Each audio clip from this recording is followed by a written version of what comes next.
Ravi de vous retrouver pour cette nouvelle émission. Bonjour chez vous, c'est votre rendez-vous quotidien avec l'actualité qui vous concerne. Nous sommes au plus près de vous avec nos partenaires de la presse quotidienne régionale, des télévisions locales et des Indés radios. Nous sommes ensemble pendant 1h30 et au menu du jour, le salon de l'agriculture qui se tient cette semaine. Il ferme ses portes dimanche. Un salon politique comme chaque année et les Républicains s'emparent du sujet. On va en parler avec celui qui travaille sur le projet du parti. C'est le sénateur Les Républicains de la Haute-Loire, Laurent Duplon. Il est avec nous ce matin. Dans une demi-heure, l'invité politique, c'est Jacqueline Gourault, la ministre de la Cohésion des territoires et des relations avec les collectivités territoriales. Interview en partenariat avec la presse territoriale, représentée ce matin par Romain Gaspard de la Gazette des communes. Nous poursuivons notre tour de France des municipales. Cette semaine, vous l'avez vu, nous sommes en Normandie. Aujourd'hui, direction Amfreville-la-Mivois, c'est près de Rouen. Et vous allez voir une habitante et candidate à la tête d'une liste citoyenne. Et puis enfin, dans le club des municipales, on fera un point sur les dernières infos de cette campagne qui s'accélère à 3 semaines du scrutin maintenant. On va parler du débat des candidats au Havre. C'était hier soir en présence d'Édouard Philippe. On parlera du meeting de campagne d'Anne Hidalgo qui a lancé hier soir sa campagne. Et puis on sera à Marseille avec nos partenaires de la Provence. On sera avec Guilhem Ricavi, le directeur des rédactions. Mais avant cela, voici les autres informations de ce jeudi 27 février. Les présidents du Sénat, de l'Assemblée nationale, des groupes parlementaires et les chefs de partis sont réunis ce matin à Matignon autour d'Édouard Philippe pour faire un point sur le coronavirus. Un 18e cas a été diagnostiqué en France. Le gouvernement qui annonce le déstockage de 15 millions de masques qui seront disponibles en pharmacie. Et puis des mesures sont prises dans plusieurs villes. La mairie de Nice annule la dernière journée du carnaval samedi et Menton annule sa traditionnelle fête du citron. Emmanuel Macron et une dizaine de membres du gouvernement à Naples aujourd'hui pour un sommet franco-italien. L'Italie est le pays le plus touché, le pays européen le plus touché par le coronavirus, mais le sujet ne devrait pas être au menu de la rencontre qui vise surtout à ressouder les liens entre les deux pays un an après une grave crise diplomatique. Et puis dernier jour pour s'inscrire sur les listes électorales. Les candidats ont jusqu'à ce soir 18h pour déposer leur liste en préfecture. Il devrait y avoir 1 million de candidats à vos suffrages pour ces municipales les 15 et 22 mars prochains. Ils étaient très précisément 926 068 en 2014. La campagne officielle débutera, elle, lundi. Et on débute avec le sénateur du jour élu de la Haute-Loire, siège dans le groupe Les Républicains. Bonjour Laurent Duplon. Bonjour. Merci beaucoup d'être avec nous ce matin. On va commencer par cette actualité, ce coronavirus qui touche la France, un 18e cas. Diagnostiqué hier, c'est ce qu'a dit Olivier Véran. Avant de vous entendre sur ce sujet, on va voir les dernières infos avec Sandra Cerquera. Le collège de l'Oise, où il enseignait, est fermé. L'homme de 60 ans est décédé hier à l'hôpital, alors même qu'il ne s'était rendu dans aucune zone à risque. Une enquête est en cours pour déterminer comment il a été contaminé. Il était en arrêt maladie depuis mi-février. Au total, le coronavirus a fait 2 morts dans le pays. 18 cas ont été confirmés, 11 patients ont été guéris et ne sont plus hospitalisés, 5 malades sont toujours à l'hôpital. La France n'échappe donc pas à l'épidémie qui continue de se propager à travers le monde. Désormais, une quarantaine de pays sont touchés. Le ministère de la Santé continue de se montrer rassurant, insistant notamment sur l'absence de cas graves chez les moins de 15 ans. J'ai décidé de déstocker 15 millions de masques anti-projection de notre stock national qui seront répartis dans toutes les pharmacies d'officine du territoire national. À ce stade, aucun État n'a demandé la suspension de la libre circulation au sein de l'espace Schengen. Selon le dernier bilan de l'Organisation mondiale de la santé, le coronavirus a contaminé plus de 81 000 personnes et fait plus de 2700 morts. Laurent Duplon, on a entendu Olivier Véran qui fait des points presse quotidiens. Est-ce que pour vous, le gouvernement prend les bonnes mesures sur ce sujet et est-ce qu'il a une gestion transparente ? Alors je ne sais pas s'il prend les bonnes mesures sur le sujet et s'il a une gestion transparente, parce que c'est un sujet qu'on voit arriver dernièrement dans l'actualité. Moi, ce que je vois, d'abord, c'est qu'il faut raison garder. Quand on voit le nombre de décès qu'il peut y avoir, 2700 à l'échelle de la planète, et quand on sait que la grippe en France tue plus de 10 000 personnes par an, il faut aussi regarder les choses avec relativité et ne pas sombrer à la panique. Par contre, vous dites que ce n'est pas le cas aujourd'hui, il y a peut-être trop de psychose sur ce sujet, pas assez de je pense qu'on accélère un peu trop les choses en termes médiatiques et que l'apport n'est sûrement pas la meilleure des solutions pour traiter le problème, comme dans tous les problèmes en règle générale. Par contre, ce que je veux dire aussi, c'est que moi, j'ai des médecins dans mon département qui me disent que le plan concernant l'éventualité d'une pandémie de coronavirus en France n'est pas obligatoirement bien mis en place. Et qu'aujourd'hui, il n'y a pas spécialement une vraie communication dans les hôpitaux pour organiser les choses. Alors, je sais pas. Qu'est-ce qu'ils vous disent, ces médecins que vous rencontrez, ils vous disent que c'est un manque d'information, ils me disent qu'il y a un manque d'information et un manque de préparation. Après, je vous relate ce que j'entends. Je ne suis pas spécialiste du domaine, mais c'est les informations que j'ai qui sont issues de mon propre département. Alors après, est-ce que le gouvernement est dans la mesure de le faire? J'ai vu qu'il y avait une lettre qui a été envoyée à tous les élus maires de France pour donner les indications concernant le protocole à suivre. Je pense que déjà, c'est une façon d'informer au mieux la population, parce que les élus locaux sont les plus à même de pouvoir relayer cette information. Après, je pense qu'il faut attendre de voir au fur et à mesure du temps comment tout cela évolue. Édouard Philippe qui va recevoir ce matin les présidents du Sénat, de l'Assemblée nationale, les présidents de groupe, les chefs de parti. Est-ce que c'est une bonne chose qu'ils les reçoivent pour leur donner des informations, ou est-ce que c'est quand même pas le signe que l'affaire devient grave ? Alors je ne sais pas si l'affaire deviendra grave. Je pense qu'à un moment donné, comme je le dis, il faut avoir raison garder. Donc il faut mettre les choses petit à petit en ordre de marche, que le Premier ministre rencontre les différentes personnalités pour les informer de la situation actuelle. J'aurais envie de dire c'est la moindre des choses. Après, derrière, eh bien, il faut que ça se déroule du mieux possible. Et que la solution, c'est d'informer au mieux la population tout en ne sombrant pas dans les peurs et dans le catastrophisme, de façon à ce que les différentes personnes qui pourraient être touchées puissent réagir du mieux possible pour ne pas compliquer les choses, amplifier le phénomène et être soignées au mieux dans notre pays. Est-ce qu'il faut éviter toute polémique politicienne sur ce sujet? On entend dans votre parti, notamment Éric Ciotti, le député des Alpes-Maritimes, alors qui est le département voisin de l'Italie, pays européen le plus touché, dire qu'il faut peut-être plus de contrôle, dire qu'hier il aurait fallu interdire les supporters italiens au match à Lyon, en tout cas qui ne comprend pas pourquoi ils sont venus. Est-ce qu'il ne faut pas s'abstenir de toute polémique sur ce sujet, ou est-ce qu'il a raison de poser ces questions? Je pense que ce que nous devons faire, c'est avoir un œil très attentif sur ce qui se passe. Après, critiquer avant que les choses se soient passées, je ne trouve pas ça obligatoirement très opportun. Surtout sur des sujets comme ceux-ci. Mais, notamment sur la venue des supporters italiens hier au match, c'était pas la peine de faire cette critique. Ce que dit M. Ciotti, c'est que moi, ce que je vois, c'est qu'aujourd'hui, on a une tendance à sombrer sans cesse dans la peur, sans cesse dans le principe de précaution, pour plein de choses. Là, par exemple, le principe de précaution ne s'est pas mis en place. Est-ce que c'est une bonne chose? Est-ce que c'est une mauvaise chose? L'avenir nous le dira. Alors en revanche, le principe de précaution, il se met en place à Nice. Christian Estrosi, qui justement, par mesure de précaution, a décidé d'annuler la dernière journée du carnaval. À Menton, pareil, annulation de la fête du citron. Est-ce que Christian Estrosi a eu raison de prendre ses précautions à Nice? Après, tout le problème de notre société, c'est qu'on refait le film après que les éléments soient passés. Et donc, par définition, quand on veut essayer d'avoir un peu de prévention et traiter ces problèmes-là, eh bien, on est toujours confronté à une décision qui est difficile quand on est responsable élu local. C'est de savoir quelle décision on prend. Est-ce qu'on interdit ou est-ce qu'on continue? Vous auriez pris la même, vous? Valeur aujourd'hui, moi, je ne pense pas. Parce que je ne suis pas d'un caractère très pessimiste. Par contre, avec l'évolution du temps, peut-être qu'il faudrait se poser ces questions de façon... Alors après, c'est facile de le dire quand on habite dans le centre de la France, comme moi en Haute-Loire.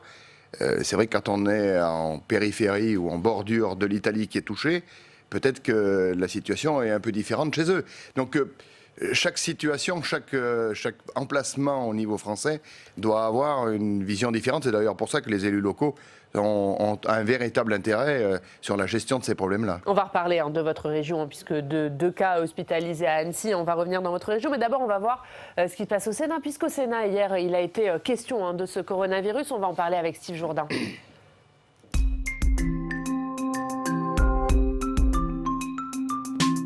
Bonjour Steve. Bonjour Yann, bonjour Laurent Dupont. Bonjour. Et Steve, on le disait, on a appris hier la mort du premier patient français de ce coronavirus et le Sénat s'est mobilisé hier. Le Sénat s'interroge, le Sénat auditionne. Hier, 2 représentants d'agences de l'État et 2 scientifiques étaient entendus. Quel est l'état de la connaissance actuelle sur le nouveau coronavirus, le Covid-19 ? Quels sont les moyens à disposition des pouvoirs publics pour endiguer l'épidémie ? Voilà les 2 types de questions qui étaient posées par les sénateurs. Alors sur la létalité du virus, Arnaud Fontanet s'est montré plutôt rassurant. Arnaud Fontanet, il est professeur à l'Institut Pasteur. En se basant sur l'étude d'une série de 45 000 patients chinois, il a chiffré à 1% les cas de mort au coronavirus. Écoutez. Pour le SRAS, on considère que 10% des personnes qui étaient infectées décèdent. Avec ce coronavirus, l'estimation pour les formes cliniques est de 1%. Et pour la grippe saisonnière, je dirais qu'on est plutôt autour de 1 pour 1000. Néanmoins, c'est des ordres de grandeur qui peuvent vous être utiles. 10%, 1%, 1 pour 1000 pour avoir une appréciation. Voilà, précisons que les 1% de personnes mortes du coronavirus sont en très grande majorité des personnes de plus de 60 ans et ou des personnes souffrant de fragilité immunitaire, Oriane. Autre question qui se pose, Steve, est-ce qu'il faut fermer les frontières ? Alors, jeter un grand filet pour attraper une fourmi n'a pas de sens. C'est la réponse imagée formulée par le directeur général de la Santé à cette question. Non, il ne faut pas fermer les frontières donc. On le sait, c'est Marine Le Pen qui a réclamé le rétablissement d'un contrôle strict aux frontières. La preuve que le coronavirus est d'ores et déjà un objet politique. C'est peut-être d'ailleurs la raison pour laquelle le gouvernement tente de trouver le bon dosage entre information, communication et pédagogie. Écoutez Jérôme Salomon à ce sujet. C'est pas simple, mais on a décidé avec la ministre des Solidarités et de la Santé Agnès Buzyn, puis avec Olivier Véran, de garder le même principe pour communiquer vis-à-vis de nos concitoyens, c'est-à-dire de rester factuel, rigoureux. On dit ce qui est avéré, on parle de ce que l'on sait et de ce que l'on ne sait pas, et transparent. Voilà, priorité à la transparence, objectif notamment, Oriane, éviter la cacophonie Lubrizol. Alors, il a été question du vaccin aussi. Le vaccin, c'est pour quand ? Est-ce qu'on a une réponse ? Ouais, ça va prendre du temps, peut-être jusqu'à 18 mois en France, nous disent les professeurs. En attendant, d'autres pays comme la Chine ou les États-Unis planchent sur le dossier. Pour terminer, Oriane, il faut peut-être dire que les sénateurs sont ressortis soulagés, apaisés de cette audition. Ça n'était pas de la langue de bois. L'audition a sans doute bel et bien permis de calmer certaines angoisses. Merci beaucoup, Steve. Laurent Duplon, c'est important ce genre d'audition au Sénat, au Parlement, peut-être pour faire la lumière et effectivement, comme le disait Steve, pour calmer les angoisses et peut-être des peurs irrationnelles aussi. Je pense que c'est le sens de notre travail de parlementaire que d'avoir à être le plus objectif possible sur tous les dossiers. Et passer d'un point de vue à un avis. Le point de vue, chacun peut en avoir un. Le fait d'écouter, d'avoir les informations des différentes parties font qu'on passe d'un point de vue à un avis éclairé. Et je pense que cette situation-là et ce que vous venez de relater devrait nous servir d'exemple pour plein de sujets, pour tous les sujets.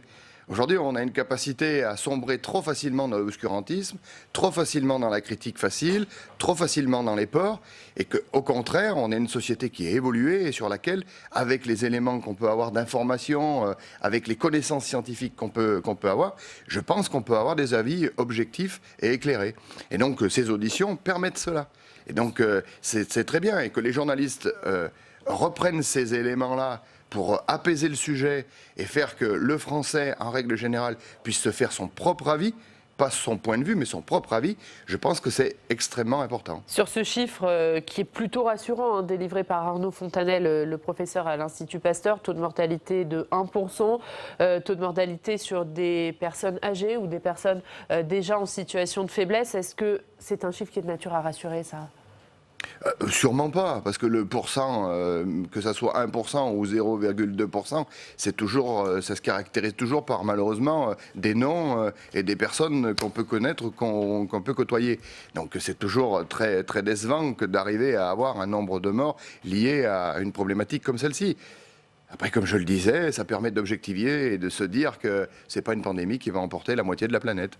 Allez, on va retourner dans votre région. On en parlait tout à l'heure, tous les jours, vous le savez, on se rend dans une rédaction locale. Aujourd'hui, on va aller à Grenoble. On va retrouver nos partenaires du Dauphiné Libéré. Bonjour Denis Maslia, vous êtes reporter et chef du service police-justice au Dauphiné Libéré à Grenoble.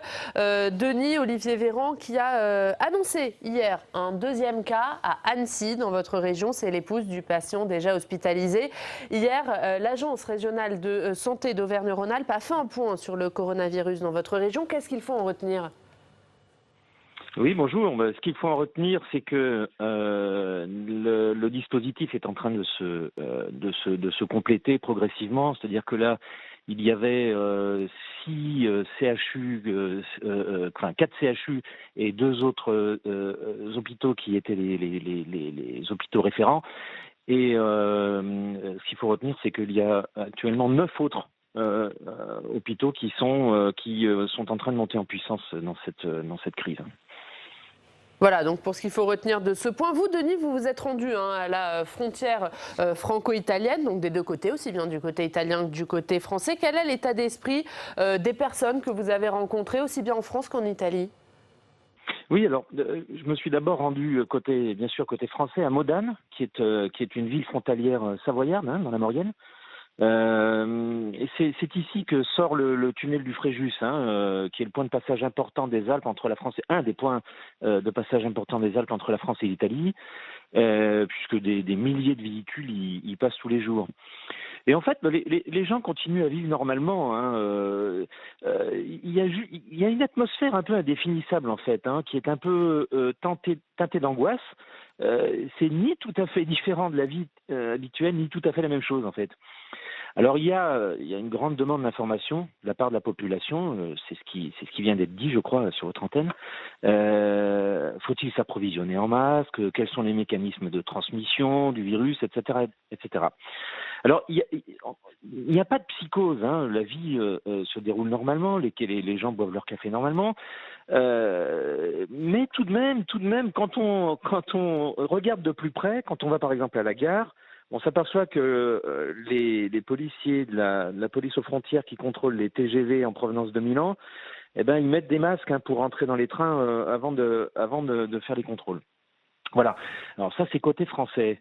Côté italien, c'est un peu la même chose. Moi, je suis allé à Bardonecch, qui est la station de ski italienne du Piémont qui se trouve de l'autre côté du Fréjus. Les restaurants sont pleins, les vacanciers font du ski, sur le peu de neige qu'il y a. Mais il faut bien se dire tout de même que côté italien du Fréjus, on est dans le Piémont et c'est une région où pas un seul cas de coronavirus n'a été relevé. Rien à voir, par exemple, avec la Lombardie et Milan, et la Vénétie, où il existe une vraie transmission communautaire, si on reprend les termes de l'Agence régionale de santé. Alors, je suis aussi allé à Oulx, c'est une petite ville qui est à 12 km du Fréjus, et là, l'inquiétude, on peut dire qu'elle est d'ordre économique. Parce que la région, d'abord, a demandé à tous les maires d'annuler toutes les rencontres sportives, les manifestations publiques, les vacances, les classes scolaires, et les vacances ont été prolongées, c'est-à-dire qu'elles étaient prévues pour lundi, mardi, mercredi, elles ont été prolongées jusqu'à vendredi, et de nouvelles décisions devraient être prises, j'imagine, ce week-end. Alors, ce qui se passe, c'est que c'est un centre de service de la vallée. C'est la gare où les vacanciers qui arrivent de Milan ou de Paris par le TGV descendent pour se rendre dans les stations françaises du Briançonnais. Et ici, on a très peur que avec l'augmentation des mesures de sécurité, que finalement les vacances soient très perturbées et que toute l'économie locale le soit également. Voilà un peu ce qui se passe du côté frontalier. Qui est une région qui est tout de même très très francophile et aussi francophone. Il y avait un maire, c'est le maire d'Oulx qui me disait que finalement ils avaient très peur que qu'il y ait un sentiment anti-italien qui perce en France de la même façon qu'il y a eu une espèce de racisme anti-chinois lors des dernières semaines. Merci beaucoup, merci Denis pour ce récit. On va regarder la une du Dauphiné Libéré, la une qui est consacrée bien sûr au coronavirus. Comment faire face au virus ? C'est votre une ce matin. Merci Denis d'avoir été avec nous. On va parler d'un autre sujet, Laurent Dupont, un sujet qui vous concerne, c'est l'agriculture. On le disait, c'est vous qui êtes en charge de rédiger le projet des Républicains en matière d'agriculture. Un mot d'abord sur Didier Guillaume, le ministre de l'Agriculture. Il sera avec nous à la fin de cette émission, en direct depuis le salon de l'agriculture. Est-ce que pour vous c'est un bon ministre de l'Agriculture, Didier Guillaume ? Écoutez, moi d'abord, je ne suis pas... je ne suis pas qualifié pour noter les ministres ou vous dire si c'est des bons ou des mauvais. Vous connaissez bien les sujets quand même. Je connais, oui. Vous êtes à même de dire s'ils traitent bien les sujets ou pas. Je connais le sujet agricole. Je pense que c'est pas simple d'être ministre de l'Agriculture aujourd'hui en France. C'est pas simple parce qu'on ne répond pas à une question qui pourrait être toute simple. C'est que qu'est-ce qu'on veut faire du projet agricole français? C'est quoi l'agriculture qu'on veut demain? Et le problème, c'est qu'on est traversé par plein de doutes, par plein d'éléments qui sont, à mon sens, beaucoup trop paradoxaux. On est dans la critique systématique de notre modèle, et c'est là où je lui reprocherais ces trop grandes prises de parole sur ce sujet-là, parce que notre modèle, il est exactement ce que demande la société. La société... Qu'est-ce que vous lui reprochez exactement? Quand je dis que je lui reproche d'avoir parlé trop souvent de changer de modèle, c'est d'ailleurs ce que le président de la République a aussi dit pendant 3 ans. Aujourd'hui, il tempère un petit peu mieux le sujet. Mais quand on dit aux agriculteurs il faut que vous changiez de modèle, ça veut dire que ce que les agriculteurs comprennent, c'est que ce qu'ils font n'est pas bon, ou n'est pas bien. Et qu'aujourd'hui, cette stigmatisation, elle s'explique sur plein de sujets particuliers. Le glyphosate, les ZNT, la loi Egalim, et ainsi de suite. Et qu'aujourd'hui, on est en train de créer une vraie psychose dans le monde agricole, alors que l'agriculteur qui a du bon sens se dit, mais ce qu'on me demande, c'est exactement ce que je fais déjà. On demande une agriculture non industrielle. Moi, je m'excuse, mais l'agriculture française, elle n'est pas industrielle. Il y a des industries agroalimentaires, certes, qui transforment les produits d'agriculteurs, mais l'agriculture, elle est faite chez nous, sur notre territoire, sur l'ensemble du territoire français, par des familles d'agriculteurs, dont ces familles possèdent la très grosse majorité, ou pour ne pas dire la totalité, du capital de leur exploitation. Ce qui n'est pas le cas dans plein d'autres pays. Et que quand mais les concrètement, ça veut dire que pour vous, le gouvernement ne défend pas assez le modèle agricole, ne défend pas assez les agriculteurs, c'est ça? Je pense que le gouvernement, pendant 3 ans, a eu des discours, des explications sur l'agriculture qui n'étaient pas les bonnes. Et que ces 3 années nous ont fait perdre un temps précieux sur les débats sur la PAC, sur la politique agricole commune, et surtout sur la façon dont on pouvait faire évoluer l'agriculture. Je pense que quand on dit qu'il faut changer de modèle, on oppose les choses.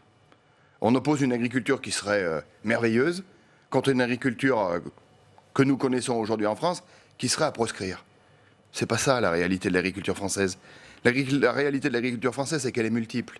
Elle a plusieurs visages. Elle peut répondre à la totalité des sujets. Et ce qu'il faut éviter, c'est de la stigmatiser.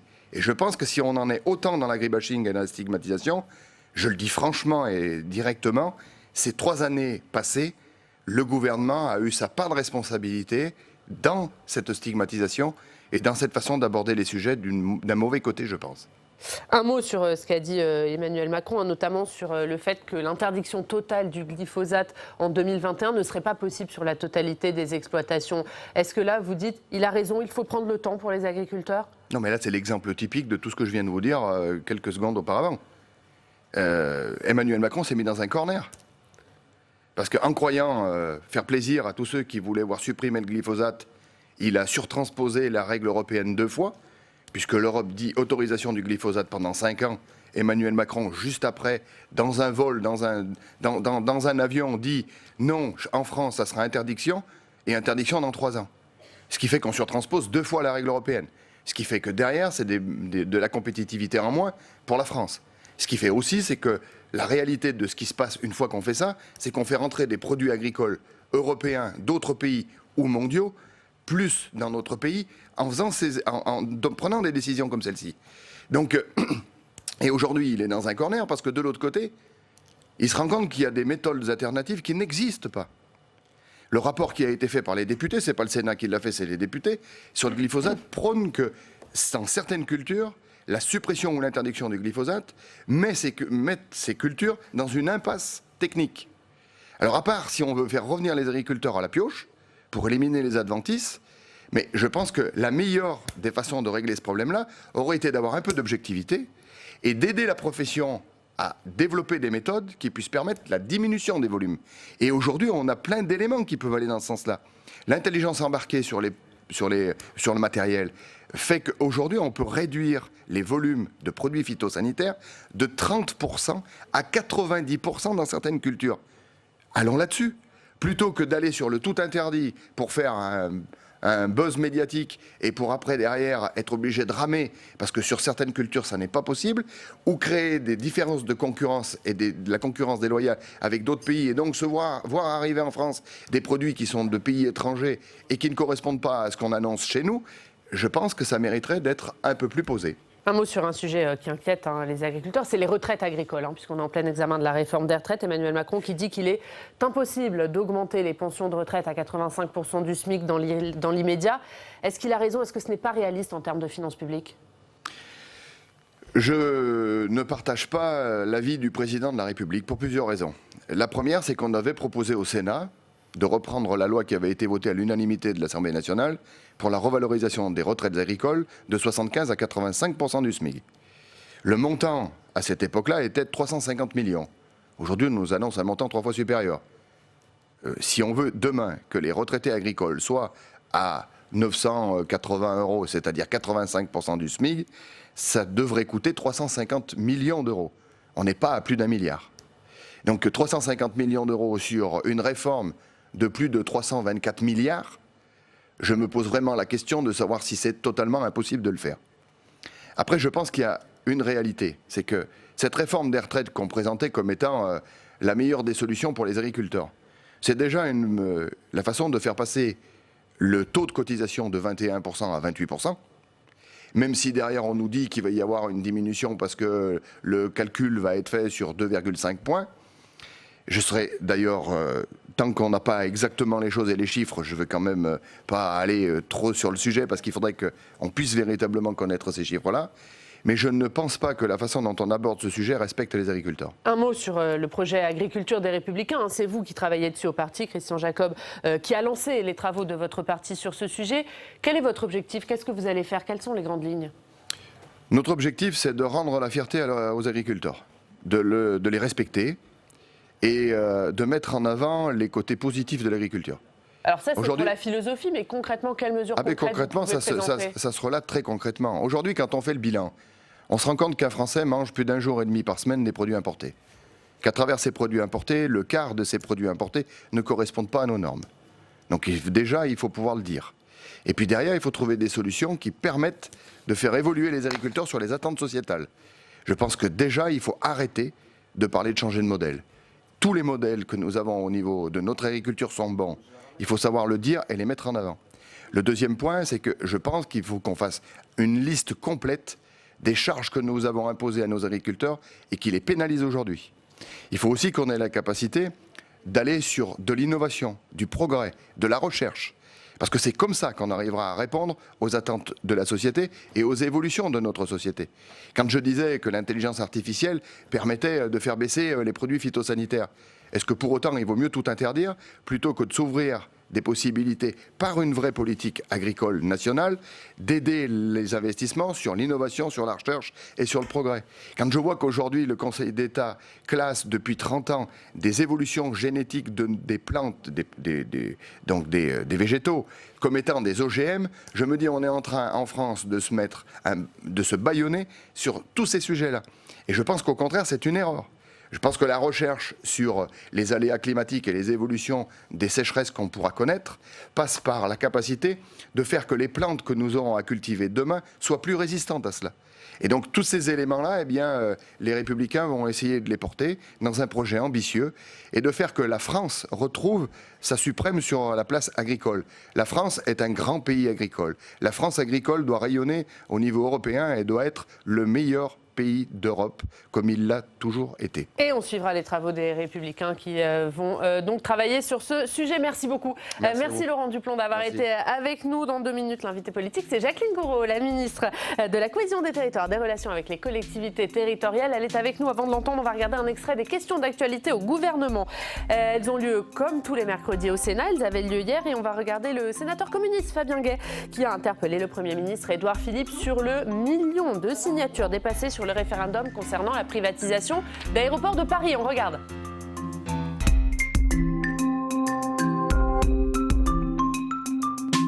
« 248 parlementaires de tous bords, et c'est inédit, se sont associés pour déclencher la procédure du RIP.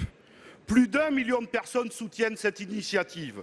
Monsieur le Premier ministre, vous aviez promis de ne pas toucher la retraite à 62 ans et vous êtes en train de passer au forceps une loi qui va faire travailler les Français au minimum jusqu'à 65 ans. Et là, nous sommes 1 million de soutiens et vous envisagez de ne pas organiser le référendum. Êtes-vous prêt à proposer au président d'utiliser l'article 11, alinéa 1 de la Constitution pour donner la parole au peuple français sur la privatisation d'Aéroports de Paris? Quand bien même vous auriez obtenu ces 4 millions et 700 000, on va dire, signatures, cela n'aurait pas impliqué, et vous le savez parfaitement car vous êtes un législateur assidu, cela n'aurait pas impliqué immédiatement la saisine sur le fondement de l'article 11 d'une proposition de loi constitutionnelle, mais cela aurait imposé, ou plus exactement, cela aurait invité à un débat parlementaire, et s'il n'y avait pas eu de débat parlementaire, alors il y aurait eu... Autrement dit, monsieur le sénateur... Attendez, j'essaie de vous répondre, je le fais avec beaucoup de plaisir. Mais si, c'est vrai. Mais si. Mais enfin, n'y voyez aucune offense, monsieur le sénateur. J'aime le débat et je vous réponds avec plaisir. Bon. Autrement dit, je crois, et je me permets de l'indiquer, que votre lecture de ce dispositif constitutionnel n'est pas correcte et ne correspond pas à la façon dont on l'applique. C'est la première chose. La deuxième chose que je voulais vous dire, c'est que vous avez indiqué que le projet de loi que nous portons en ce moment sur les retraites avait pour effet d'augmenter l'âge de départ à la retraite. Je me permets, là aussi, puisque vous êtes un législateur assidu et précis, je me permets d'indiquer que l'engagement que nous avons pris de ne pas modifier l'âge légal sera un engagement tenu. Monsieur le sénateur, il y a un débat parlementaire à l'Assemblée nationale et demain, il y aura un débat parlementaire au Sénat sur la retraite. Tant mieux. J'ai eu l'occasion d'indiquer que dans ce cadre, j'utiliserai et je ferai usage de l'ensemble des prérogatives qu'offre à un chef de gouvernement la Constitution, comme je suis certain, monsieur le sénateur, vous ferez usage de toutes les prérogatives que vous offre la Constitution de votre côté. Et c'est tant mieux, ça s'appelle la démocratie et c'est très simple.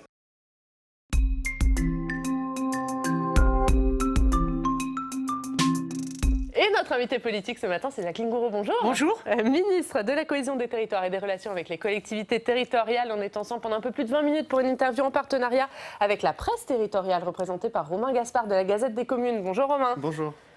On commence, Jacqueline Gourault, avec le coronavirus, bien sûr, qui touche la France, qui inquiète. Réunion ce matin à Matignon avec le président du Sénat, le président de l'Assemblée nationale, les présidents de groupes parlementaires et les chefs de parti. L'heure est à la mobilisation générale au gouvernement. Est-ce que ça veut dire qu'au gouvernement, on considère que la situation est grave ?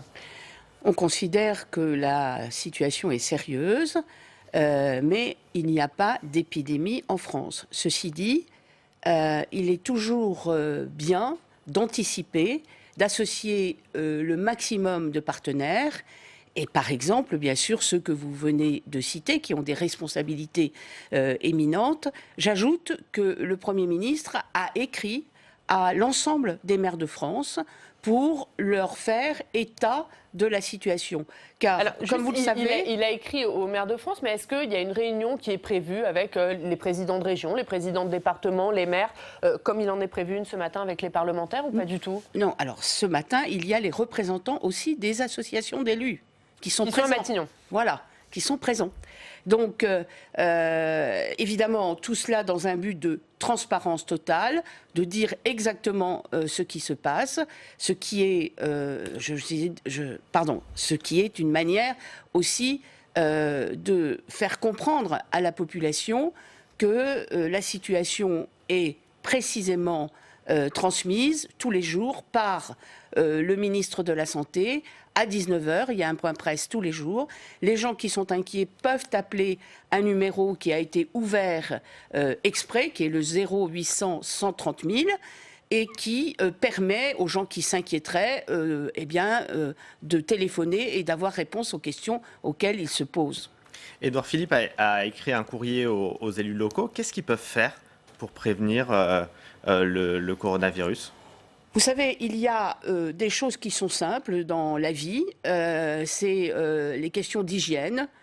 Tout simplement, rappeler quand les gens s'inquiètent qu'il faut respecter des règles d'hygiène, qu'on n'est pas obligé de se sauter au cou tout le temps, si je puis dire, de s'embrasser, qu'il faut se laver les mains régulièrement, des choses aussi simples que ça, et que ce n'est pas non plus la peine de se mettre des masques, parce que ça ne sert à rien.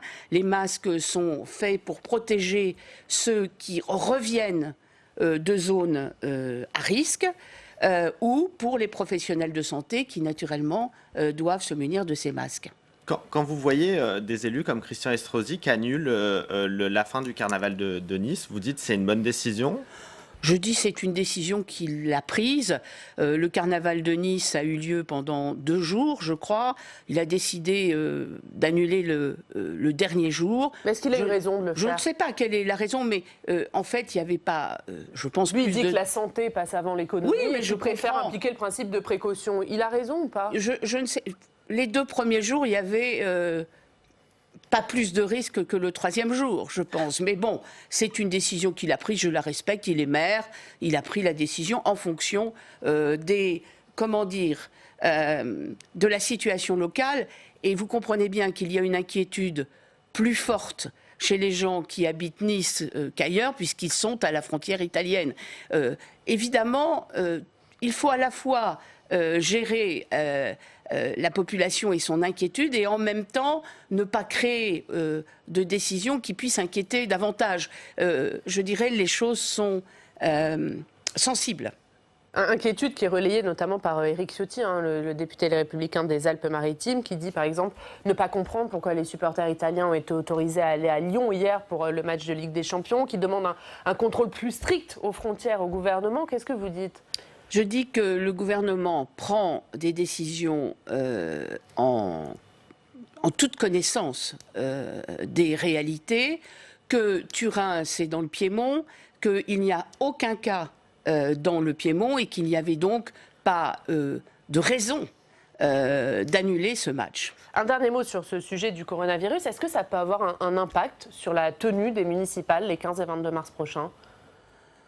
Écoutez, la seule chose qui peut se produire, c'est que des gens soient inquiets, bien évidemment, mais je ne vois pas quel est le rapport avec les élections municipales. Pas de conséquences sur le scrutin ? On a vu notamment cette maire qui s'est mise en quarantaine, qui ne peut plus faire campagne parce qu'elle revient d'Italie. Pour vous, il n'y aura pas de conséquences du tout sur ce scrutin ? Il peut y avoir des cas précis, comme ceux que vous venez de citer. Des gens qui reviennent d'Italie et qui étaient dans la zone où il y a des cas suspects, bien évidemment, doivent prendre des précautions. Mais si autrement... la situation venait à s'aggraver en France, pas de report des municipales envisagé de la part du gouvernement ? Il n'y a pas d'épidémie en France. Et le gouvernement contrôle la situation et est totalement transparent sur la situation. Chaque jour, les Français sont informés. L'autre actualité du moment, c'est la réforme des retraites. Quand est-ce que vous allez dégainer le 49.3 ? Alors, écoutez, il y a un débat qui se continue, bien sûr, avec... comme vous le savez, un certain nombre d'amendements, 37 000, qui ont été déposés par 2 partis politiques, enfin 2 groupes politiques, LFI et les communistes, et qui est une manière, je dirais, d'entraver, au fond, le bon déroulement des débats. Le Premier ministre, a exprimé lui-même qu'il utiliserait éventuellement tous les outils de la Constitution, si je puis dire. Mais aujourd'hui, nous continuons le débat. Peut-être que, on ne sait jamais, ceux qui bloquent le débat démocratique vont décider que le débat démocratique pouvait être utile. C'est quand même très dommage. Est-ce que le gouvernement peut se passer d'un 49.3 aujourd'hui sur ce texte ? On verra. On verra s'il peut. C'est possible qu'il puisse l'utiliser, comme ça n'est pas possible selon l'évolution des choses. Ce qui est dommage quand même, c'est que, et c'est ça qu'il faut peut-être dire au milieu du reste, c'est que ces gens empêchent le vrai débat démocratique et empêchent que des amendements utiles qui ont été déposés par eux-mêmes, d'ailleurs, ou par d'autres groupes politiques puisse être étudié. On sait combien les Français sont attachés à la pénibilité, par exemple. Peut-être que l'amendement qui dit que le minimum de la retraite sera à 1 000 € pour tous est important. Peut-être que la retraite à 60 ans pour les gens qui sont en incapacité de travailler, c'est important aussi. Je crois que ça serait mieux que les points et les virgules dont on nous affuble dans le débat. Le texte doit être voté avant les municipales. En tout cas, c'est l'objectif du gouvernement avec cette procédure accélérée. Est-ce que l'enlisement des débats va pas avoir une conséquence et un risque de jouer sur le vote des électeurs ? Alors, c'est une question intéressante. Je ne sais pas si, au fond, quand on regarde les images, les Français se disent « Écoutez, il y en a assez, parce qu'il faut arrêter ce bazar, parce que quand même, c'est une image de la démocratie qui est assez désolante. » Et je pense que les Français ont envie que le gouvernement remette aussi un peu d'ordre là-dedans. Alors, après... L'impact sur les municipales... Ça veut dire quoi, que le gouvernement remette un peu d'ordre là-dedans ? C'est-à-dire qu'il y a un débat qui se passe normalement au Parlement. Vous voyez bien qu'il n'y a pas... Donc remettre un peu d'ordre, c'est le 49. Remettre un peu d'ordre, c'est trouver une solution à cette obstruction permanente faite par certains députés. Mais, encore une fois, la décision n'est pas prise. Allez, on va parler de vos dossiers, Jacqueline Gourault. Ils sont nombreux. On va commencer par la loi 3D. Décentralisation, différenciation, déconcentration, c'est votre loi. Quand sera-t-elle présentée ? Il n'y a pas de calendrier. Vous voyez, je fais un lien avec ce que nous venons de dire. La durée de la discussion, par exemple, sur les retraites peut influer sur les autres textes, bien évidemment. Et je ne suis pas seule à avoir des textes à venir. Pour l'instant, je n'ai pas de calendrier pour ma loi 3D. Mais en tout cas, le calendrier pourrait être bouleversé par cette réforme des retraites. Écoutez, en tout cas, au rythme où ça va, pour l'instant, on peut se poser des questions. Vous restez sur une présentation avant l'été ou ça peut passer après l'été ou pas ? Je pense qu'il y a plus de chances que ça soit après l'été. Après l'été, donc une présentation décalée de la loi 3D. Décalée, par rapport à ce qui était annoncé, vous annonciez au premier semestre. On se tenait prêt pour la fin du premier semestre de cette année. Mais il n'y a jamais eu de calendrier fixé pour cette loi. Selon un sondage IFOP qui a été commandé par le think tank l'Aurore, il y a 70% des Français qui s'opposent à la possibilité des collectivités d'adapter la loi. Est-ce que c'est un désaveu du gouvernement et de ce texte qui arrive bientôt au Parlement ? Au risque de vous décevoir, je ne suis pas sûre qu'il y ait un véritable sens dans ce questionnaire et cette question. Quand vous dites aux gens décentralisation, je ne suis pas sûre qu'ils comprennent exactement ce que veut dire. On est souvent entre techniciens, entre élus pour parler de décentralisation. Par contre, si vous parlez de proximité, les gens vous répondent favorablement. Et si vous parlez de pouvoir du maire ou de la personnalité du maire, les gens sont très contents.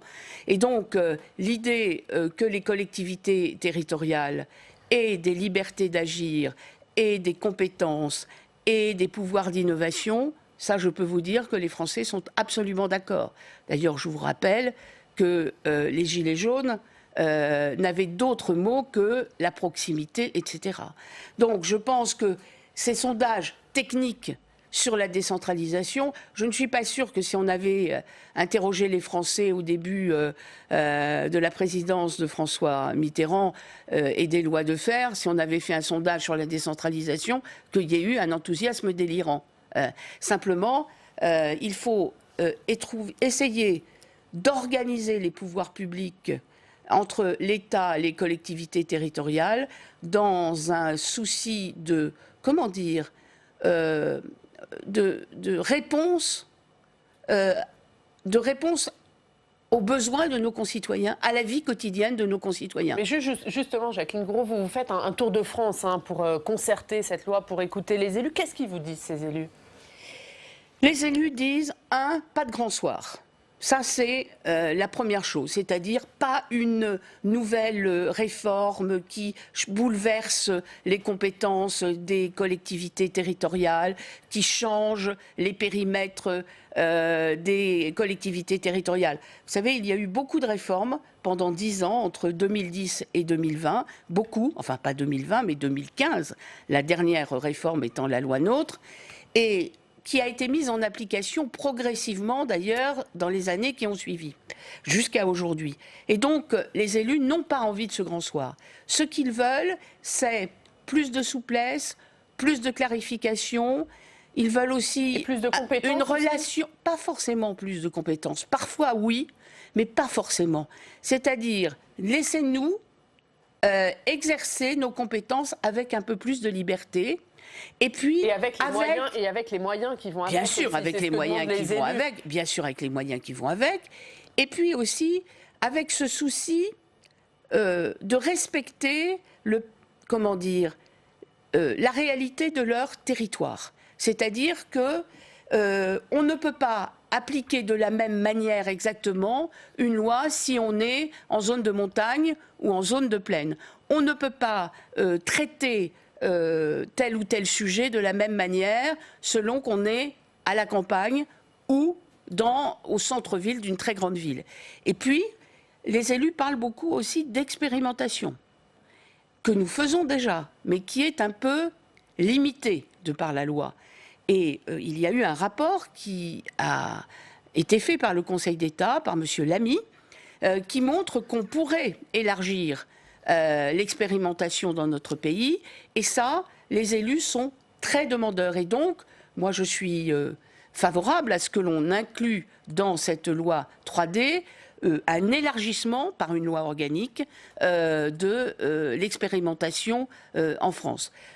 Ça, c'est une des pistes qui sera dans la loi 3D. Absolument. Est-ce qu'il y en a d'autres? Parce que là, vous avez déjà rencontré beaucoup d'élus, vous avez déjà beaucoup concerté, vous devez y voir clair sur ce qu'il va y avoir dans cette loi. Quelles vont être les grandes lignes? Alors, ce qui est très intéressant, je vous disais, pas de grands bouleversements, mais il y a des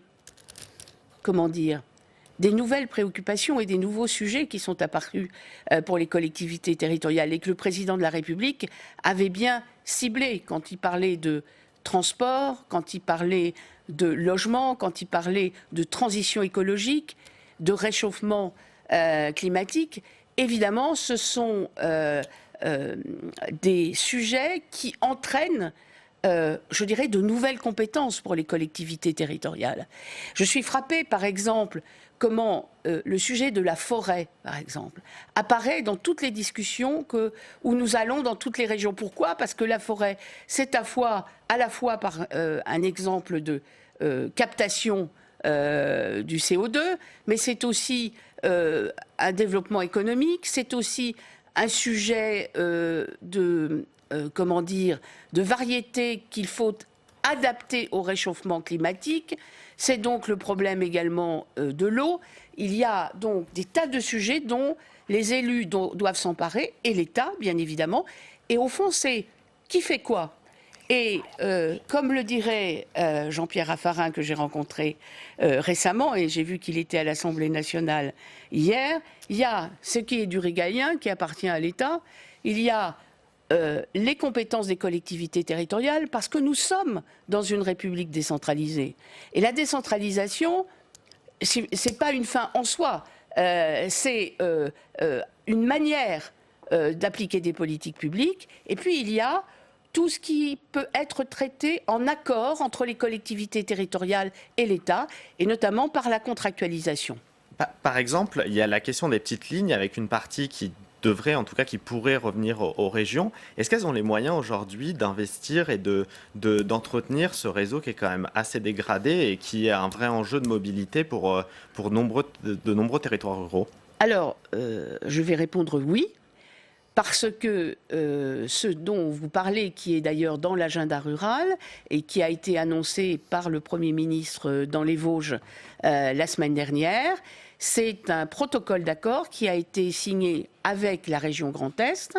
Et l'après-midi même, le secrétaire d'État Djebari et moi-même, nous étions en région Centre-Val de Loire pour signer un protocole identique.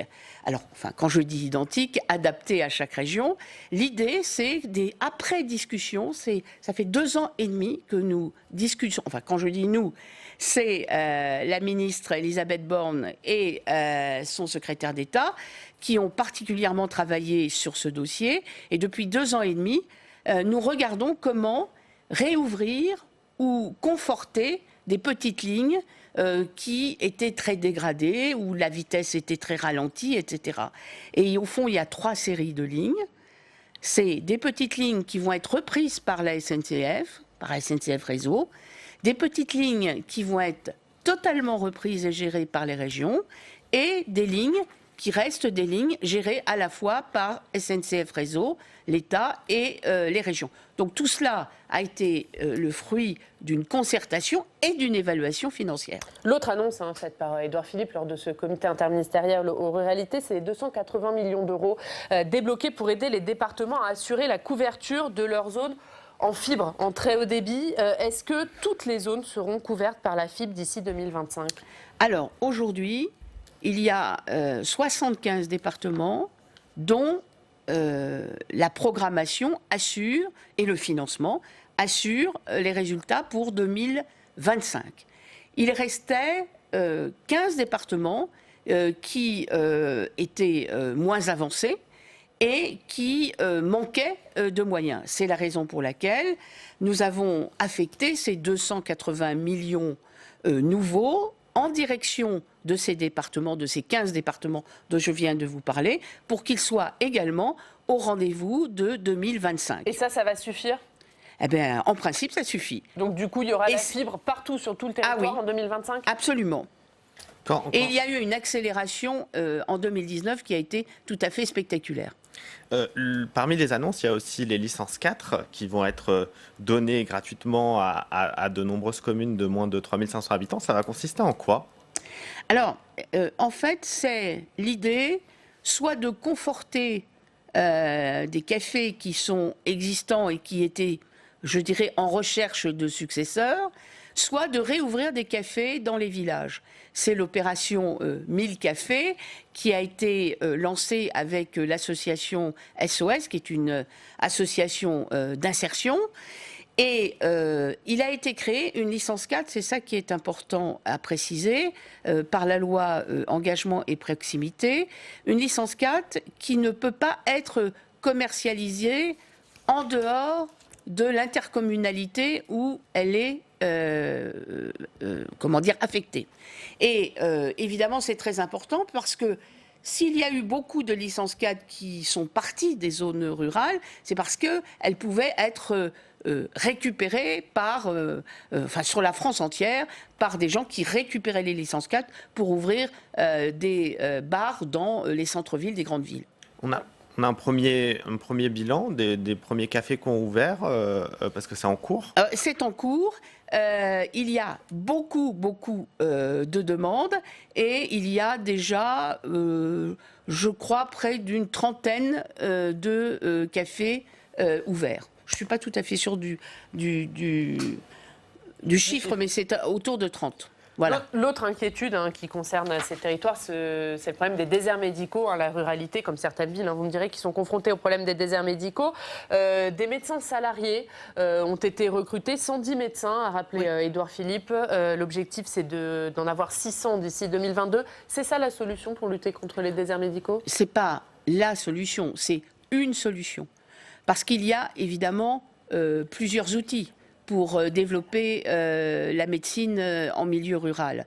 Vous en avez cité une qui est très importante, bien évidemment, et qui permet de répondre dans l'urgence à des départements où il y a vraiment une carence très forte.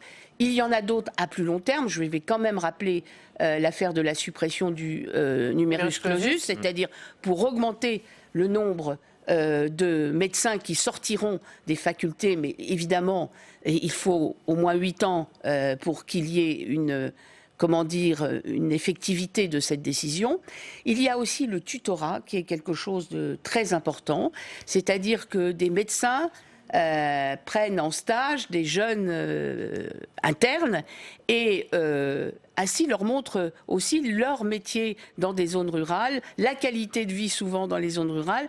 Et c'est une manière aussi de montrer qu'on peut exercer un métier et vivre correctement dans les zones rurales. C'est quelque chose de très important. Dernière question, Romain, sur les municipales. Les municipales approchent. Est-ce que vous craignez une augmentation du nombre de villes sans candidat ?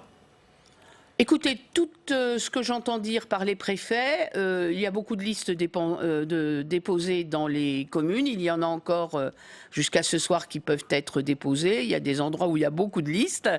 Je crois qu'on sera à peu près au même niveau que la dernière fois, en 2014, pour le renouvellement.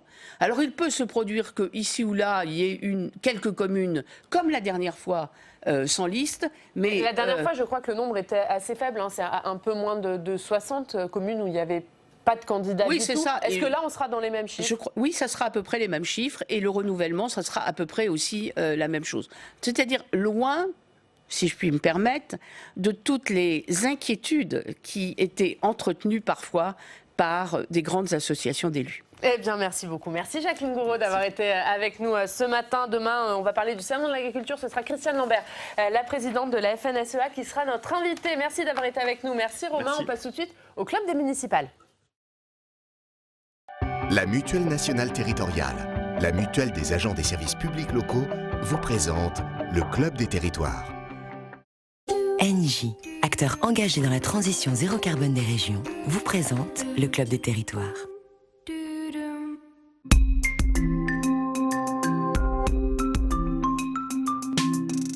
La presse quotidienne régionale et les télévisions locales vous présentent le Club des territoires. Le Club des territoires en partenariat avec la presse quotidienne régionale, les télévisions locales et les Indés radios. Aujourd'hui, dans ce Club des municipales, nous parlerons des dernières infos de cette campagne avec un Premier ministre en débat. C'était hier soir. Débat entre les candidats au Havre. On va en parler. On va parler d'Anne Hidalgo qui était en meeting de lancement de sa campagne hier soir. Et puis on ira également à Marseille faire un point sur la campagne avec nos partenaires de la Provence. Guilhem Ricavi sera en direct avec nous. Mais d'abord, vous le savez, c'est l'heure de notre reportage en région. On poursuit ce Tour de France des municipales. Cette semaine, on suit la campagne en Normandie. Aujourd'hui, on vous emmène à Amfreville-la-Mivoie. C'est près de Rouen, ville de 3000 habitants, où des habitants ont décidé de monter une liste citoyenne hors de tout parti politique. On va regarder ce reportage de Samia Dechir et Flora Sauvage.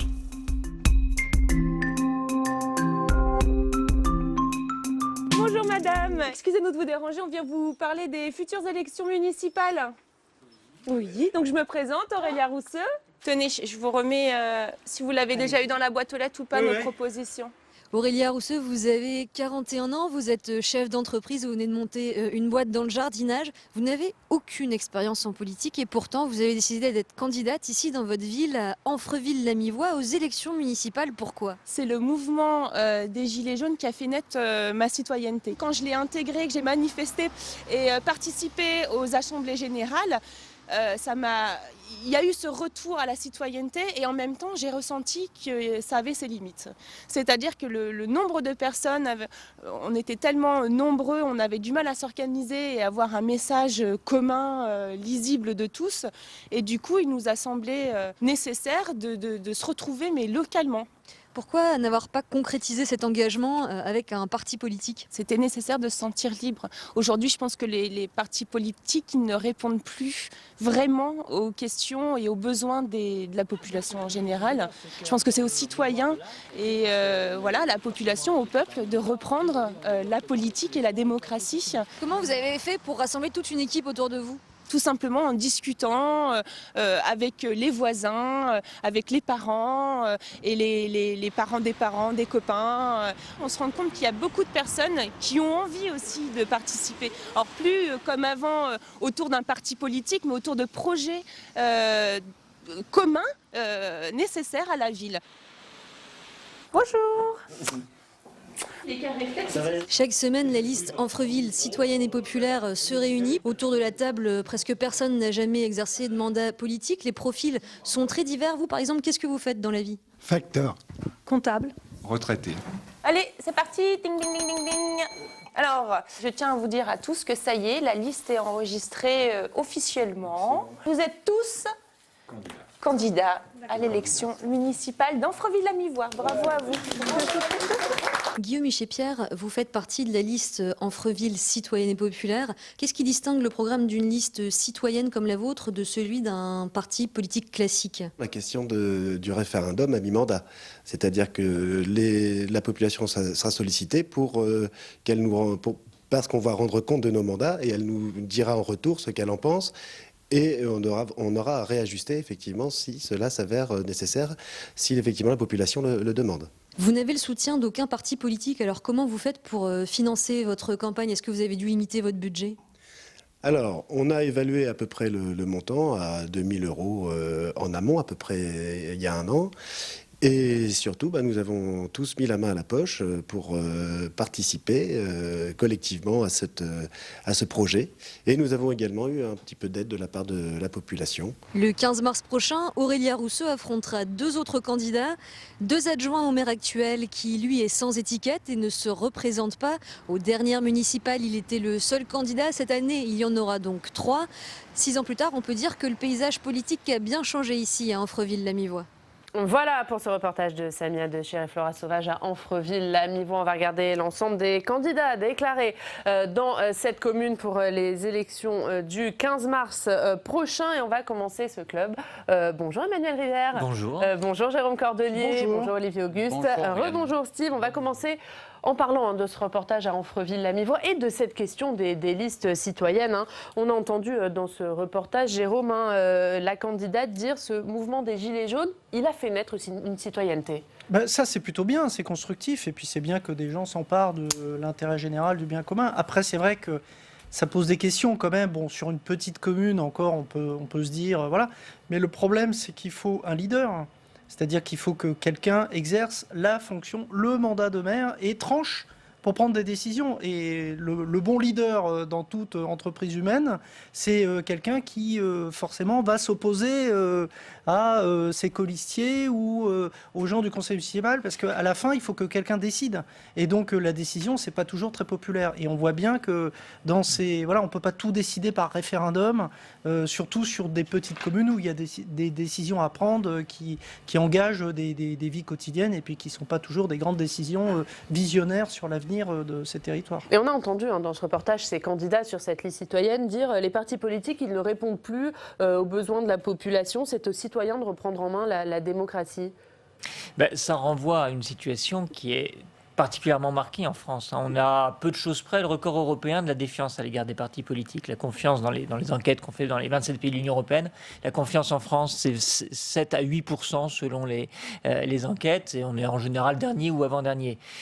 Ce qui, de mon point de vue, est assez problématique d'ailleurs, parce que cette manière de lire la politique en disant quand on est encarté, quand on a milité dans un parti politique, on est marqué par le diable, et donc il y aurait une espèce de pureté du côté des citoyens, me semble assez dangereux quand on sait le rôle qu'ont les partis politiques dans les processus, non pas seulement de sélection des candidats, mais d'élaboration de programmes et d'arbitrage sur des lignes.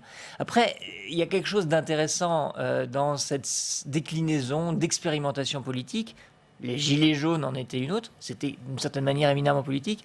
Et dans ces listes citoyennes, où là, par rapport à ce que vous disiez, il y a dans l'expression la plus volontariste de ces listes citoyennes, l'idée que c'est pas simplement des citoyens, parce que ça veut rien dire, tous les candidats sont citoyens, mais qu'il y a une fabrication citoyenne du programme avec des gens qui sont invités à être dans la coproduction et non pas précisément un leader qui décide sur la ligne d'un parti, mais des citoyens qui vont fabriquer quelque chose ensemble. C'est extrêmement compliqué, mais c'est intéressant que ces élections soient l'expérimentation de cette nouveauté. Olivier ? Oui, je crois qu'il y a une défiance envers les partis politiques, mais envers la classe politique, les hommes politiques plus largement. Et pour moi, la question, c'est combien de temps on reste société civile. C'est-à-dire une fois qu'on a été élu, et je pense à ça pour en avoir discuté avec quelques députés, notamment marcheurs. C'était la caractéristique de beaucoup d'entre eux. Ils avaient une carrière ailleurs, fonctionnaires, salariés,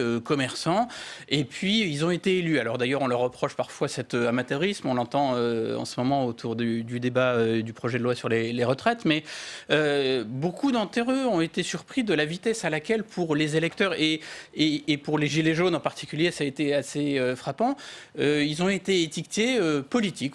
Très vite, on s'est mis à leur dire « vous les politiques », alors qu'eux-mêmes ne se vivaient pas comme ça, ne se percevaient pas comme ça. Ils prétendaient justement apporter une expérience différente, une approche des choses un petit peu différente, et notamment effectivement ceux qui se sont retrouvés, pour certains d'entre eux, avec des permanences murées, avec des attaques personnelles. On leur a beaucoup dit vous les politiques, pour des gens qui 2 ans avant n'étaient pas du tout dans ce milieu-là. Donc voilà, combien de temps est-ce qu'on reste un non politique, une personne issue de la société civile? C'est la question qui vient à l'étape d'après.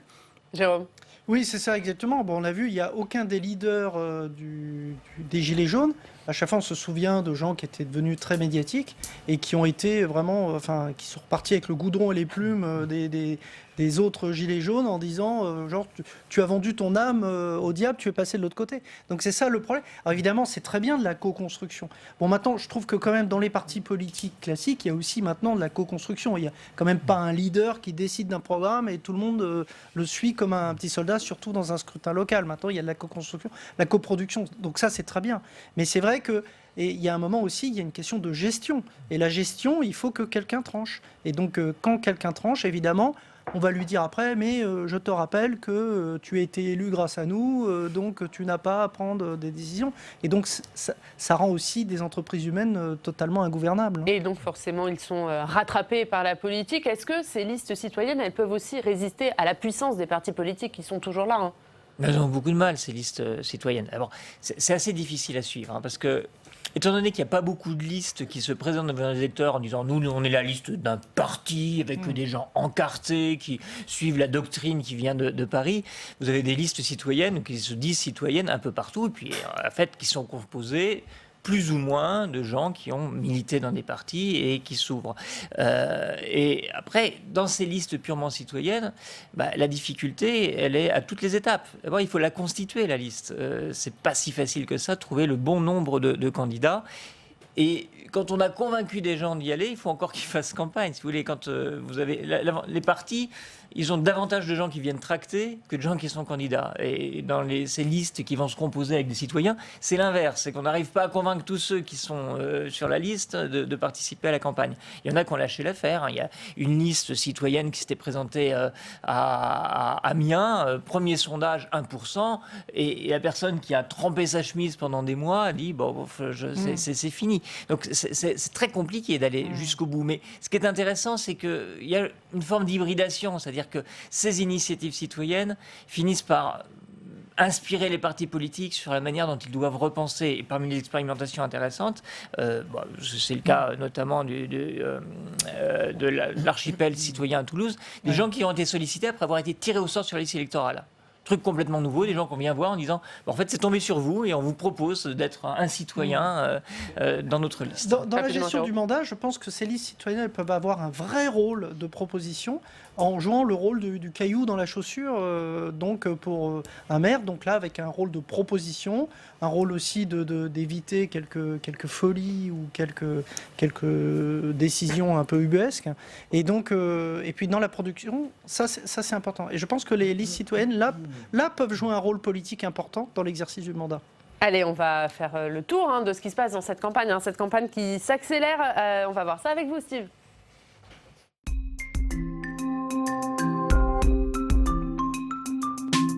Et Steve, on va rester en Normandie avec un Premier ministre en campagne. C'était hier soir, débat chez nos confrères de France 3 Normandie entre les candidats à la mairie du Havre. Étrange image qu'un Premier ministre sur 2 fronts. Hier, Édouard Philippe était au Sénat en début d'après-midi pour les questions au gouvernement. Quelques heures plus tard, il était donc au Havre pour un débat avec les autres candidats. La carte blanche d'Édouard Philippe lors de ce débat, elle portait sur les aidants. Alors les aidants, ce sont ceux qui sont chargés d'aider un proche qui en a besoin, souvent un handicapé. Il faut aider les aidants, a lâché Édouard Philippe, qui propose de créer une infrastructure, une maison des aidants au Havre.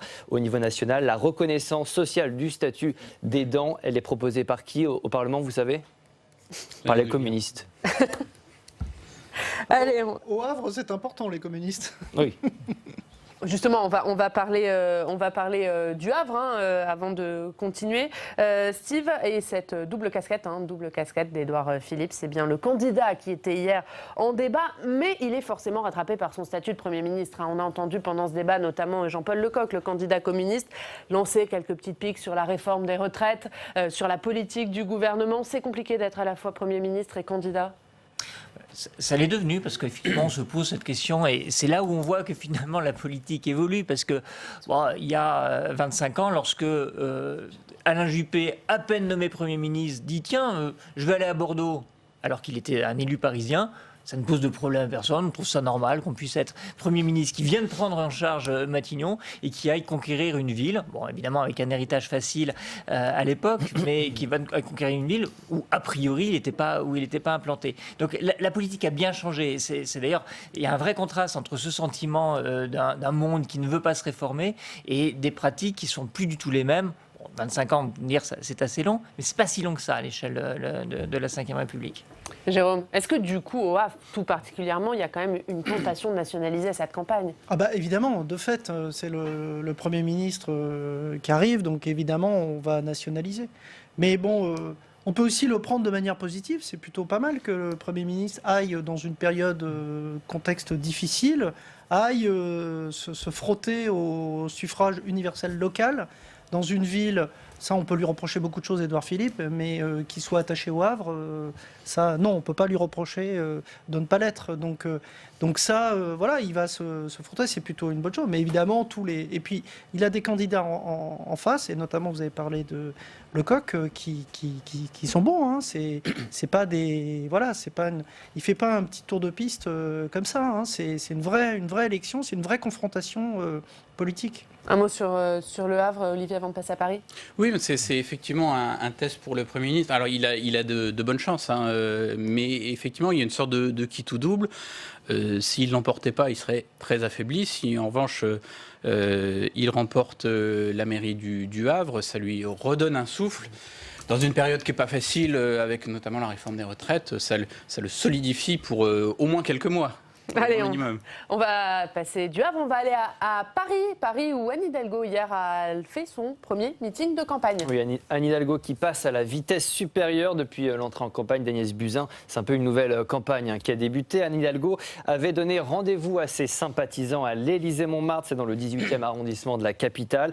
Quelques personnalités ont été mises en avant. On a vu la journaliste Audrey Pulvar, les époux Klarsfeld ou encore l'humoriste Christophe Alévêque, mais la personnalité la plus en vue de la soirée, c'était Jean Jouzel, médaille d'or du CNRS, climatologue et président du comité de soutien de la candidate Oriane. Olivier Auguste, est-ce que Agnès Buzyn, elle oblige Anne Hidalgo à réajuster sa campagne ? Je crois surtout c'est là avec le coronavirus qui nous tombe dessus tous, il y a une petite opportunité sur laquelle Anne Hidalgo a bondi.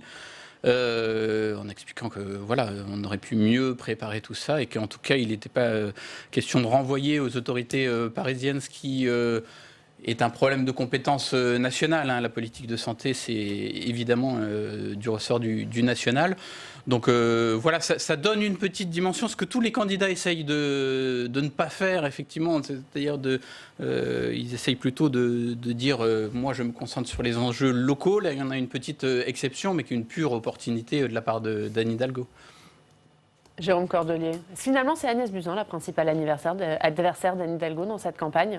C'est vrai que Agnès Buzyn a redynamisé la campagne parce que là il y a pour Anne Hidalgo et la dynamique Rachida Dati, là il y a une vraie adversaire, ce que n'était plus Benjamin Griveaux. Je veux dire, Benjamin Griveaux, voilà, c'était sûr qu'il peinait dans la campagne et qu'il n'arrivait pas à imprimer. Alors que là, Agnès Buzyn, elle arrive, c'est une personnalité qui est beaucoup moins clivante que Rachida Dati et Anne Hidalgo. Elle arrive avec une expérience, elle est assez consensuelle, voilà, elle a une vie parisienne aussi ancrée, donc elle peut à la fois prendre sur la droite et aussi sur le centre-gauche. Donc évidemment, il y a une vraie menace, et Olivier a raison de le dire, c'est que Anne Hidalgo, elle a raison de marquer sur la santé et le coronavirus. Mais sur le fond, avant de vous entendre Emmanuel, sur le fond, Steve, il y a un peu un changement de discours, un changement de thème de la part d'Anne Hidalgo. Qu'est-ce qu'elle a dit hier ? Paris, capitale de la diversité, Paris, capitale du féminisme, Paris, capitale de la transition écologique. Voilà les 3 axes du discours et du programme d'Anne Hidalgo. Anne Hidalgo elle a clairement enregistré la menace que représentait pour elle Agnès Buzyn. Elle a donc martelé à plusieurs reprises qu'elle aussi, elle œuvrait pour la sécurité et la propreté. C'est le thème d'Agnès Buzyn, c'est aussi le thème de Rachida Dati. Anne Hidalgo s'en est pris plusieurs fois de manière frontale à l'ex-ministre de la Santé. Il y a d'un côté le choix de la continuité du futur et puis de l'autre celui du conservatisme et du retour en arrière. Écoutez.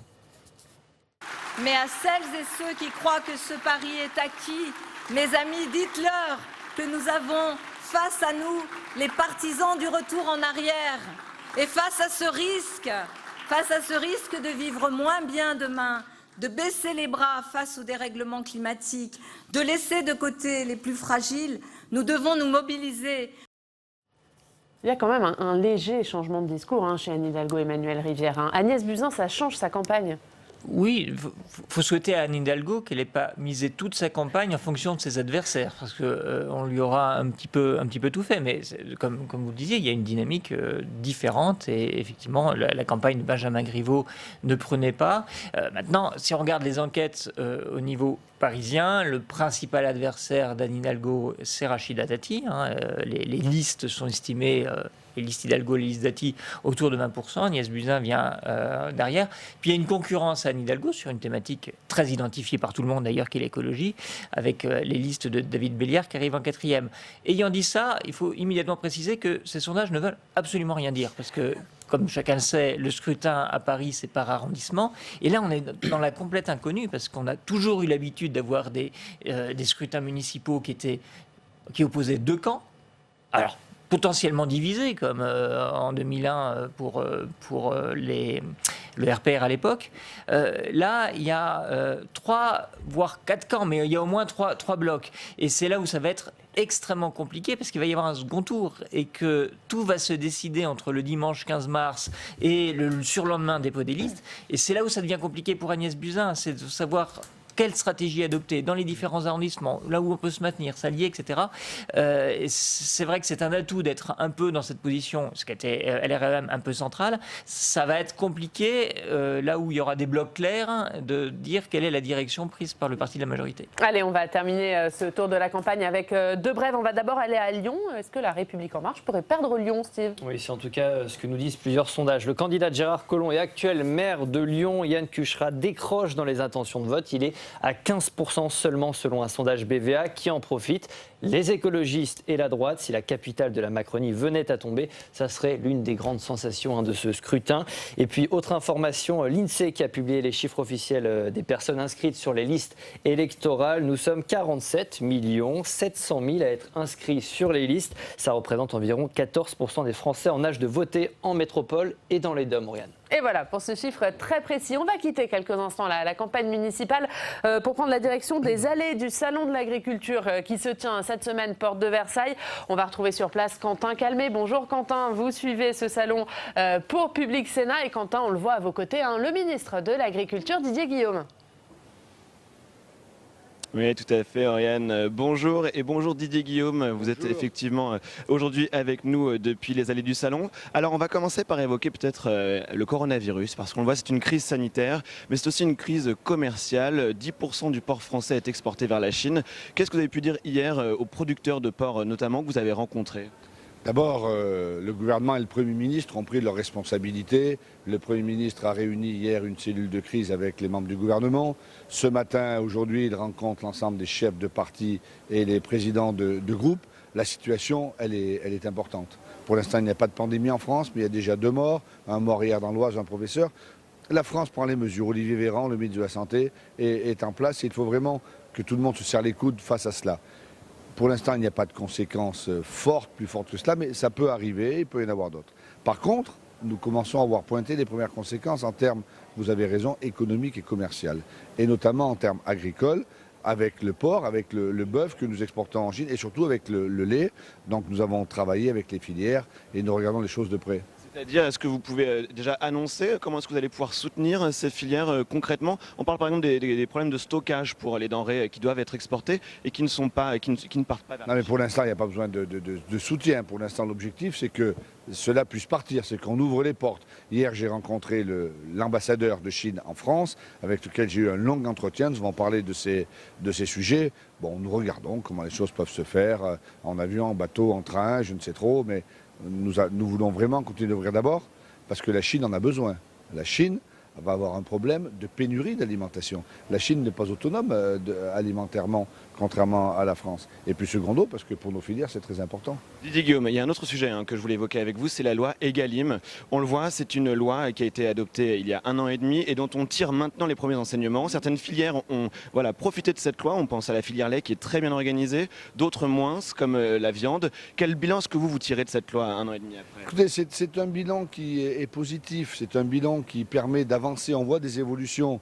Est-ce que c'est un bilan qui est abouti? Pas du tout. Le compte n'y est pas, je le dis sans aucun problème, le compte n'y est pas. Mais on voit que les choses ont changé. On voit que l'ensemble des filières amont-aval se parlent, les producteurs, les entreprises intermédiaires, les entreprises agroalimentaires, nos PME, les distributeurs, poussés par moi-même et poussés par le monde agricole pour essayer d'avancer.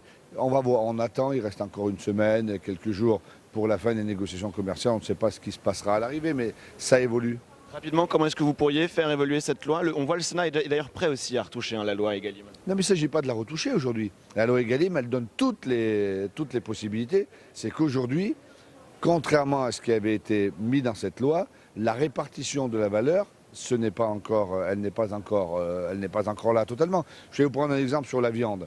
En gros, les éleveurs de viande se font acheter leur kilo de bœuf, pour faire court, aux alentours de 3,50 €.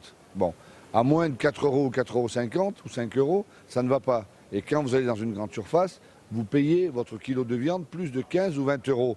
Non mais c'est important. Ça montre bien qu'entre 3 ou 4 €, 3,50 € et 15 € en grande surface, il y a bien de la marge et que quelqu'un se met dans la poche et ce n'est pas l'agriculteur. Didier Guillaume, je voulais évoquer avec vous l'abattoir Saubeval de Boues-la-Zac en Dordogne. Y a-t-il des manquements à la réglementation, comme le laisse entendre un mail qui a fuité de vos services et qui a été envoyé par erreur à L214? Non, c'est pas un mail qui a fuité de mes services, d'après ce que j'ai compris, c'est un mail qui n'a pas du tout été envoyé par erreur, mais qui au contraire a été envoyé volontairement à une association. Je ne sais pas ce qu'il en est, la secrétaire générale du ministère diligente une enquête aujourd'hui interne et une enquête administrative pour voir ce qu'il en est. Aujourd'hui, moi, lorsque j'ai eu l'information de ce lanceur d'alerte à L214 avec cette vidéo, j'ai immédiatement demandé à ce qu'on prenne toutes les mesures. Il m'a été ramené de la Dordogne par le préfet, par le directeur départemental de la population, qu'il n'y avait pas de manquement aux réglementations. Donc on en a tiré les conséquences. La polémique, non mais c'est important de dire ça parce que... Non, excusez-moi, c'est important parce que moi je ne polémique pas sur des sujets comme cela. Donc c'est très important. Donc l'administration m'a remonté qu'il n'y avait pas de manquement au règlement. Donc nous en sommes restés là. Et puis la polémique est montée hier. J'ai demandé à nouveau une nouvelle enquête. Entre hier et aujourd'hui, de nouvelles investigations sont faites dans l'abattoir et j'attends le rapport. Très rapidement, hier, il y a eu cette altercation avec un journaliste de France 5 à qui vous avez pu arracher un micro. Est-ce que vous regrettez ce geste? Mais j'ai pas arraché un micro, oui, je regrette ce moment d'énervement, mais vous savez, dans la cohue, quand on est bousculé et quand on vous traite de menteur, quand on se fait insulter, ça marche pas comme ça. La déontologie des politiques, elle est importante. La déontologie des journalistes, elle est importante. Pourquoi je vous dis ça? Parce que, y compris dans votre question, peut-être par manque d'information, mais c'est bien normal, vous dites un mail a été envoyé par erreur. Ce n'est pas ça. Vous dites qu'il y a des manquements à la réglementation dans l'abattoir. Ce n'est pas le cas. C'est pas moi qui le dis, c'est l'administration, ce sont les vétérinaires, tout ça. Donc il faut faire très attention parce que la société est hystérisée. Les gens, je le comprends, sont très chauds sur ces sujets, sur le bien-être animal, sur les pesticides, sur l'ambiance générale. Et je crois qu'il faut garder raison. C'est la science. Moi, je m'appuie sur les vétérinaires. Vous savez, quand L214, non, mais très important, quand L214 fait une vidéo et m'interpelle il y a 1 an sur l'abattoir de Bois-Chaud, 1 heure après, l'abattoir, je l'avais fait fermer. Donc je n'ai aucun état d'âme. Je ne transige pas avec le bien-être animal et avec la sécurité. Eh bien, on a pu entendre votre message, Didier Guillaume, ce matin, depuis les allées du Salon de l'Agriculture. Merci beaucoup, Quentin, pour cette interview en direct du ministre de l'Agriculture. Quentin, demain, vous quittez le salon. On vous retrouve dans ce club. Merci beaucoup d'avoir été avec nous. Allez, on va prendre tout de suite la direction de Marseille. Comme tous les jeudis, on va retrouver Guilhem Ricavi, le directeur de la rédaction de La Provence. Bonjour, Guilhem. Merci beaucoup d'être avec nous ce matin. Et Guilhem, on commence par cette actualité, par le coronavirus. Actualité que vous suivez de près avec des révélations ce matin dans la Provence. Oui, alors effectivement, on suit de près cette question du virus, puisqu'à Marseille, on dispose sur le site de l'hôpital de la Timone de l'IHU, qui est un institut de recherche en infectiologie, qui est piloté par le professeur Raoult. Le professeur Raoult qui, avant-hier, a annoncé qu'un traitement antipaludéen pourrait s'avérer efficace effectivement dans la lutte contre ce coronavirus. Et puis une révélation ce matin, puisque le patient de l'Oise qui est décédé à Paris, âgé de 60 ans, on impute ce décès au coronavirus. Et selon nos informations, en fait, il souffrait par ailleurs d'une embolie pulmonaire. Ça serait ça la cause de son décès aujourd'hui. Il serait mort de toute façon, qu'il ait ou pas le coronavirus. C'est en tout cas ce que nous révèlent des médecins que nous avons pu contacter et qui nous parlent dans les colonnes de La Provence ce matin. Ce matin, dans La Provence, à la une de La Provence ce matin, le duel des têtes d'affiche. Duel entre Martine Vassal et Yvon Berland, puisque tous les jours, vous analysez un secteur. Et aujourd'hui, c'est le 4e secteur où les candidats s'affrontent. Oui, les 6e et 8e arrondissements, c'est un petit peu le swing secteur marseillais, puisque c'est un peu là où va se jouer une des batailles symboliques de cette élection, puisqu'on verra l'affrontement entre Martine Vassal, qui est la candidate désignée des Républicains, et Yvon Berland, qui est la tête de liste de la République En Marche dans ce secteur. Forcément, ce secteur est regardé de près, tout en sachant que dans ce secteur aussi, il faudra compter avec la candidature de Ludovic Pernet, le jeune prometteur de la République En Marche, et qui pour le coup a rejoint la liste dissidente à droite de Bruno Gilles, donc un secteur où ça va être chaud, très tendu, qui est très observé, et bien évidemment le 15 mars au soir, c'est ce secteur qui sera regardé de près pour voir qui de Martine Vassal ou d'Yvon Berland sera en tête. Et on en reparlera bien sûr avec vous, Guilhem. Vous êtes avec nous tous les jeudis. On va revoir donc la une de La Provence aujourd'hui. Vassal, Berland, le duel des têtes d'affiche dans le 6e et 8e arrondissement de Marseille. Merci beaucoup, Guilhem, d'avoir été avec nous ce matin. On a vu la une de La Provence. On va regarder vos unes, messieurs. On va commencer par la une du Point. Jérôme, ultra-gauche, la menace. Oui, on a eu des informations par Marc Leplongeon, Aziz et Maury, qui font partie du service investigation du Point, sur les renseignements qui sont très soucieux évidemment de cette menace de l'ultra-gauche et le spectre d'action directe qui avait ensanglanté la France, on s'en souvient, entre les années 70-90, revient. Et donc il y a cette phrase, cette confidence d'un haut placé des services de renseignement qui dit que le mode opératoire est le même que celui du terrorisme de cette ultra-gauche.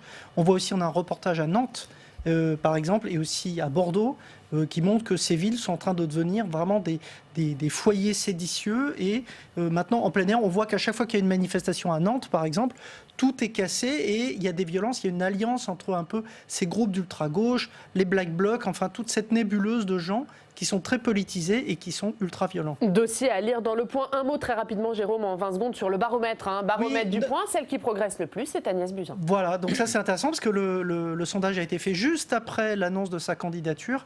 Donc c'est un baromètre mensuel qu'on fait depuis des années au Point. Et là, on voit qu'elle prend 7% d'opinion favorable en plus. Donc, 7 points même.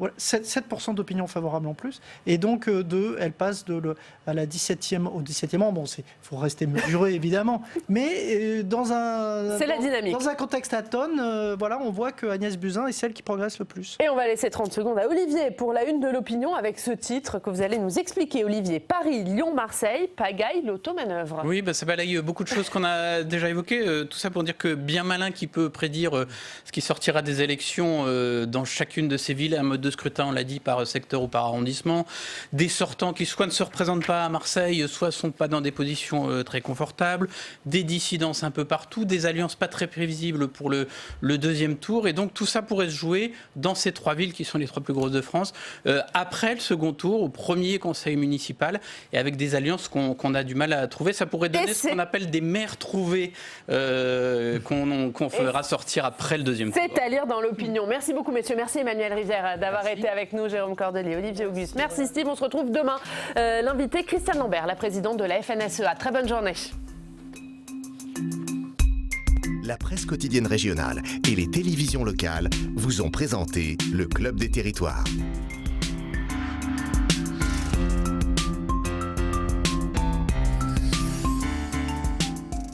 La Mutuelle nationale territoriale, la mutuelle des agents des services publics locaux, vous a présenté le Club des Territoires. ENGIE, acteur engagé dans la transition zéro carbone des régions, vous a présenté le Club des Territoires.